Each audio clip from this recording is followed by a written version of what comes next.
momentum perubahan yang paling penting adalah ketika Nabi SAW sampai di Madinah. Rasulullah menemukan di sana orang-orang yang sudah beragama. Ada orang Yahudi. Dari mana orang Yahudi Madinah? Padahal Madinah bukan tempat asalnya mereka.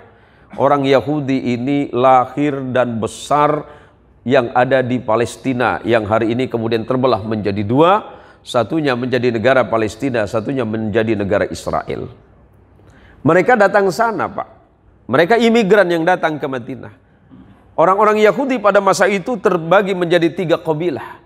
Sementara orang Nasrani yang ada di Madinah masa itu adalah kelompok Aus dan Khazraj. Dari mana Aus dan Khazraj ini? Dulu mereka datang dari Yaman. Datang dari Yaman, pindah ke kota Madinah. Maka kemudian di kota Madinah dibangun oleh Nabi Muhammad SAW dengan kelompok-kelompok agama yang ada di sana. Ini pelajaran penting untuk teman-teman yang selama ini teriak-teriak tentang khilafah di Indonesia ini. Sebentar-sebentar khilafah, ganti Pancasila bersyariat. Sampai saya sering ngomong gini, Pancasila bersyariat seperti apa ya? Apa kemudian Pancasilanya pakai kerudung gitu? Biar kelihatan syar'i atau tambah jenggot gitu. Jangan, Pak. Bukan karena saya bicara di hadapan anggota kepolisian, enggak. Perlu saya jelaskan dan saya tegaskan. Ketika Rasulullah Muhammad SAW membangun peradaban Madinah, Nabi menghormati semua keyakinan. Di sana Muslim kuat, ada Yahudi, ada Nasrani, ada orang Majusi, bahkan ada orang yang tidak beragama. Semuanya dikumpulkan oleh Nabi.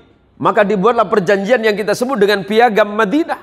Jelas dalam Piagam Madinah bahwa umat Islam, umat Yahudi, umat Nasrani dan umat-umat yang lain tidak boleh saling menyakiti.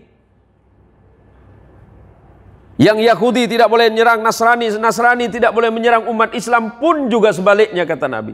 Persoalan keimanan urus dengan hukum masing-masing. Tapi bagaimana membangun kehidupan sosial masyarakat di Madinah, mari kita bersama-sama kata Nabi.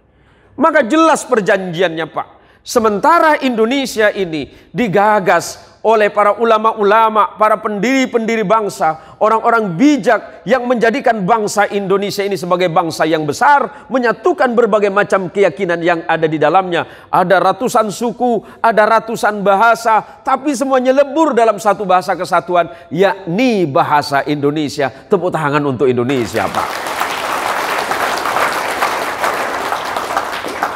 Sila pertama kita sudah jelas.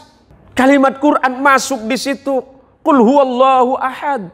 Ada ketuhanan yang Maha Esa. Dari 5 sila yang ada itu adalah cerminan nilai-nilai keimanan dan ketakwaan manusia Indonesia. Siapapun yang ada di dalam bangsa ini, kita harus saling menghormati itu. Perbedaan yang ada adalah bagian dari kehendak-kehendak Allah.